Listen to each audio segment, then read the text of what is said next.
característica fundamental. Qual das características listadas a seguir é fundamental para a definição do dispositivo móvel, permitindo que o usuário utilize diferentes? Autonomia, capacidade de download de dados. Essa também é fácil, né? Mobilidade, permitindo a operação em deslocamento, tá? Só pode ser essa. E essa é mesmo, mobilidade. Essa foi meio que de graça, né? Então, bom, deu pra ver aí que tem umas que tá de graça e outras tá complicado, né? É o que nós vimos. É sempre assim a prova, né? Vai ter umas lá que vai ser do arco da velha e outras que a gente vai conseguir matar. Isso que é bom, né? Pelo menos matando duas lá, três, duas de um ponto ou três já tá garantido, né? Aí eu peguei umas extras aqui, porque a gente não tinha mais material. Aí peguei umas da semana 1 aqui, ó, pra gente meio que treinar aí, ó. Qual conceito facilitado pela disseminação de dispositivos móveis, como smartphones e smartwatches, descreve a onipresença de computadores no cotidiano das pessoas, contribuindo diretamente para a automação residencial, domótica. Nem sabia que tinha esse nome, de automação residencial. Então, A, realidade aumentada, que requer um marcador para inserção. Fragmentação de versões, uma desvantagem típica do Android. Autonomia, dada pelo uso de baterias lítio.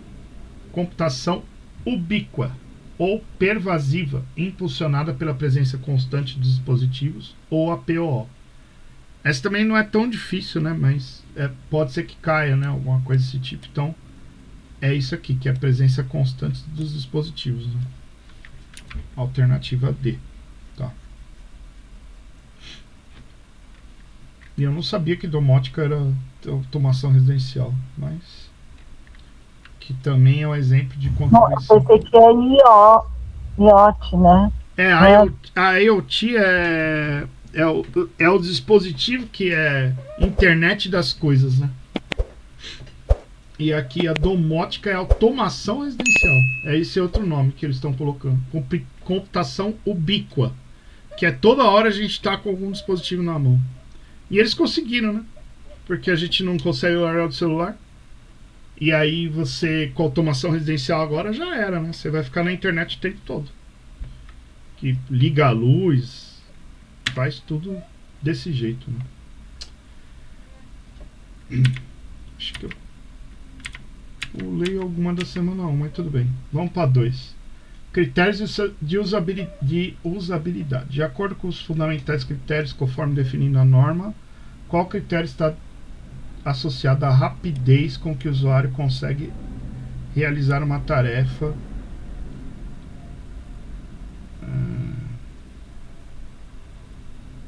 Agora aqui a D e a C não, essa aqui também não, mas a gente fica entre eficácia e eficiência, né? Isso é difícil. Eu acho que é aí. Eficiência, não sei. 17 é aí, ó. Eficiência mede a rapidez. A eficácia é a precisão em completar objetivos, ó. Essa na verdade é uma questão mais de interface humano-computador, né, que a gente estudou. Mas vem de novo, ele puxa esses negócios outra vez agora. Tá 18 ainda, ferramenta de teste para garantir e evitar problemas antes do lançamento, após o lançamento. Diversas versões de teste são utilizadas. Qual ferramenta nativa do Android Studio executa a verificação de código estático para identificar bugs, códigos ineficientes e sugerir melhorias? Relatório de pré-lançamento. O Cobiton, uma plataforma de nuvem. Teste de desempenho que verifica consumo. Teste de interrupção. Vamos ver se você lembra. Você que deu tudo aí, ô Roseli? Olha, eu acho que essa interrupção aí. Não é. Não? Ou essa E aí? Essa lint vem junto com o Android Studio. E ela que faz a verificação. É aí. Olha lá. Realiza a verificação do código estático para identificar bugs, códigos ineficientes. É a tal da lint. Ele falou isso na aula. É muito detalhe, hein, para lembrar. Esse ele falou na aula, você lembra. Semana 3, então, as abordagens. A abordagem de desenvolvimento que garante mais alto padrão de qualidade e desempenho. Recurso de hardware. Câmera, GPS, acelerômetro. E APIs de baixo nível do sistema Então, ó, na verdade, é outra pergunta igual. Qual que é a abordagem de desenvolvimento que vai garantir acesso a tudo, né? Todos os recursos que a gente falou. Então, é a D nativo, pois ele utiliza linguagens e ferramentas específicas, tá? Fornecidas pelo fabricante. O híbrido não. O Web App também não. E o Progressive Web App também não. Então essa é a D. Tá? Beleza. A 20. A abordagem híbrida busca equilibrar o custo e portabilidade, porém implica em desvantagens significativas em termos de desempenho e acesso a funcionalidades avançadas. Qual característica técnica fundamental explica por que o desempenho e a qualidade da interface híbrida são inferiores aos nativos? Incompatibilidade de código? Não, porque ele funciona tanto no Android quanto no iOS. Necessidade de que todas as atualizações sejam feitas diretamente no servidor. A dependência de um web oculto, WebView, para execução. O uso exclusivo de linguagem de programação como Swift e Kotlin. O acesso restrito. Essa você lembra? Não. É assim, ó. Depende de um web oculto, WebView para execução. SEC. Ele falou na aula também. Então, mas eu lembro que você fala, que o professor fala, mas não sei nada. Mas acho que eu falei também dessa WebView aí, do web oculto. Mas... É que a semana é 3, tá longe, é o que eu falo. A gente tem que dar uma revisada nesses. Passar os slides de novo. Porque o aprendizado de máquina eu soltei a semana 4, 5, 6, 7, quase tudo junto, né? E o pessoal assistiu meio que junto tudo. Agora essa daqui não, eu fui gravando antes, porque eu vi que tinha que rodar aplicativo, fazer um monte de coisa. E aí, essa semana 3 ficou para trás, né? Então a correta é essa, é C. Ele roda um WebView por trás lá, que ninguém vê, oculto. Por isso que ele roda nos dois telefones. É um código só para os dois, você não precisa ficar desenvolvendo. Eu decorei assim, porque o nativo, ele é mais caro, porque você tem que contratar um programador para o Android e um outro para o iOS. E se você alterar seu programa, você tem que alterar no iOS e no Android. Não sei como os caras fazem. Empresa grande tem, né? Pequena não tem como. Ó, 21 então, ó. Em Java, baseado por programação orientada a objetos, quais conceitos definem a capacidade de tratar objetos de diferentes classes de maneira uniforme, permitindo que o mesmo método herdado de interface se comporte de formas distintas em subclasses diferentes utilizando sobrescrita? Lembra dessa ou não? Essa já caiu em matérias antigas. Mas tá agora, de novo, ele fez. Sim, não, então, mas a gente viu lá na introdução, sei ele lá. Ele falou de novo, e se vocês perceberem na matéria, ele colocou as vídeos da matéria antiga pra gente revisar. Ai. Não, esse daí não é herança? Não. Não? Herança você usa o extends, exatamente, ele colocou a B, só que isso aqui, ó, permitindo que o mesmo método usado de interface se comporte de formas diferentes. Eu falei e ele falou na aula, eu achei o exemplo dele fantástico. Você vai falar pro cara atirar, e aí se o cara tiver um tanque de guerra, ele vai atirar de um jeito, se ele for um soldado de outro, se ele for um avião de outro. Polimorfismo. Esse exemplo que ele deu matou. Foi melhor do que a matéria anterior. Até. E é isso aí, muitas formas. Capacidade de um método se comportar de maneiras diferentes. E o exemplo que ele deu foi esse da guerra. E tá lá no meu slide, eu também falei. Eu achei que foi o melhor exemplo até agora. Então Então, 22, de novo, o PO, ele vai falar: o encapsulamento é o princípio que protege o estado interno de objeto. Qual a combinação de modificador de acesso e mecanismo de controle é utilizada para ocultar atributos e, ao mesmo tempo, oferecer um acesso controlado para ler ou modificar os dados de maneira segura? O public,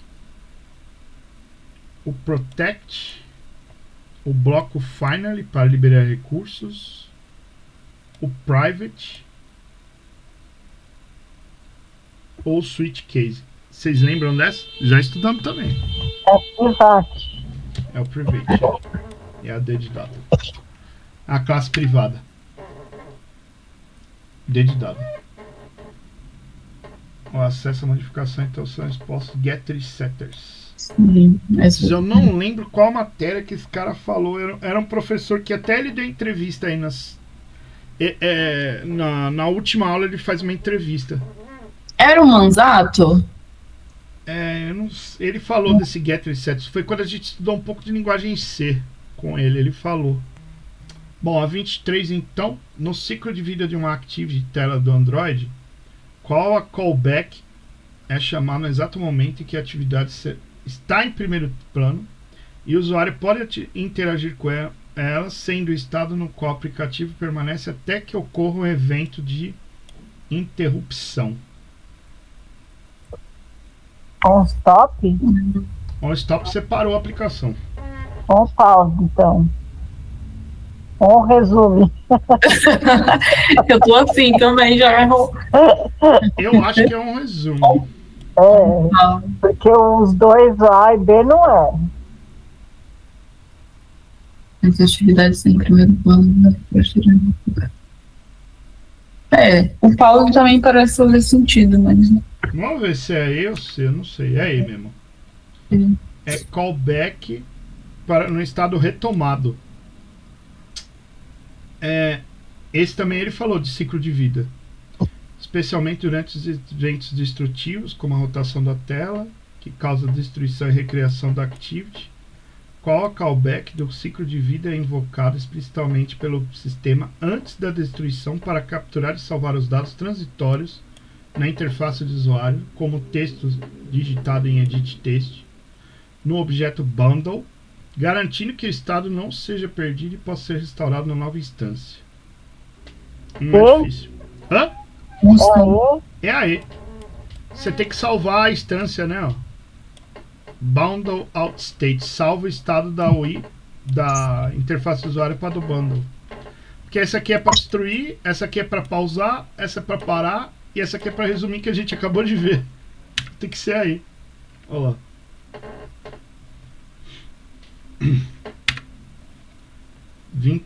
Semana 6. Estou indo para semanas aí. Ó. Qual dos componentes assim teste na tríade secundária é obrigatório de ser implementado, pois é responsável por conter a lógica do processamento pesado, como download e tal? Não sei. Qual que você falou? E. É a lógica, a principal é o do background. Vamos ver se é. Acho que é. Faça no background. Né? Isso aí.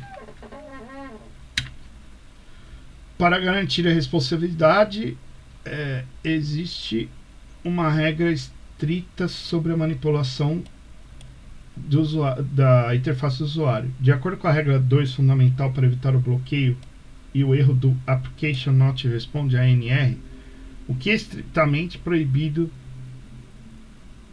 de ser feito: bloquear a interface principal por mais de 5 segundos, chamar o método publish progress a partir do post execute, executar o método do make ground diretamente na trilha principal, acessar o kit de ferramentas de interface Android fora da UI thread, omitir a declaração da permissão Android Permission Internet no Android Manifest. Esse deve ser o E, então. Hã? Não entendi. Ou é a A ou é a E, porque falou estritamente proibido. Você não pode fazer. Mas, veja aí, eu não sei, você sabe?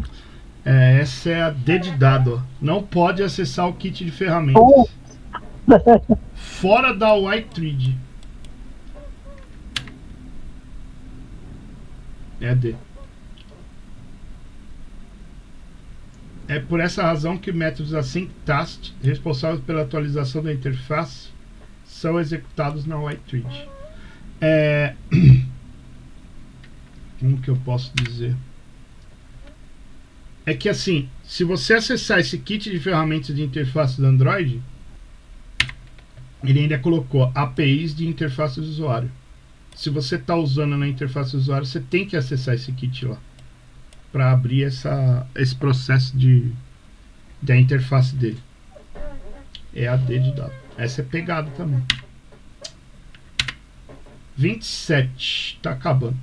Ao realizar uma consulta no banco de dados SQLite no Android, utilizando o método query da classe SQLite Database, qual objeto é retornado e disponibiliza métodos como moveToFirst e getString.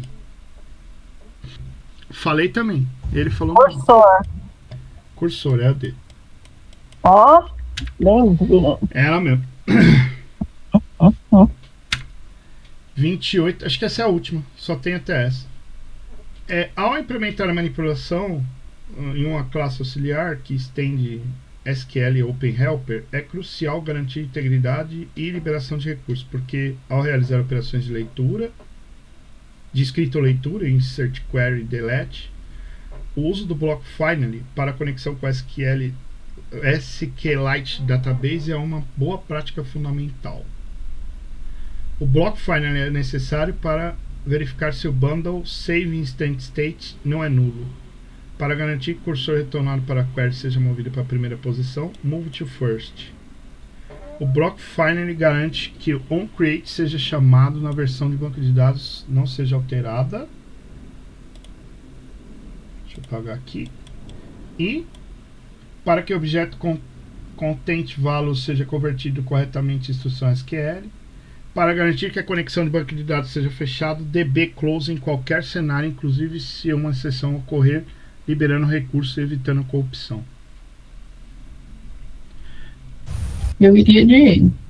E é E mesmo, porque eu não sei se vocês viram lá a videoaula lá que eu coloquei de semana 7, ele fala, eu falei, ele falou também, eu vi que ele falou que até ele fala que é o try-catch. Ele fala, ó, o banco de dados que nós vamos implementar, que é a última aula lá que ele coloca no programa, ele fala, eu vou colocar um bloco try-catch finally. Então é tentar acessar, tentar fazer não sei o que, o catch ele vai executar outra ação se não conseguir, e esse finally ele vai fechar o banco de dados de qualquer maneira. Se der certo ou não, ele fecha. Então é aí mesmo, finally, tá? Executado sempre, ó, no bloco try ter gerado exceção ou não, né? Então você tem que pôr o DB close dentro do finally para liberar recurso e garantir que o banco de dados não seja corrompido.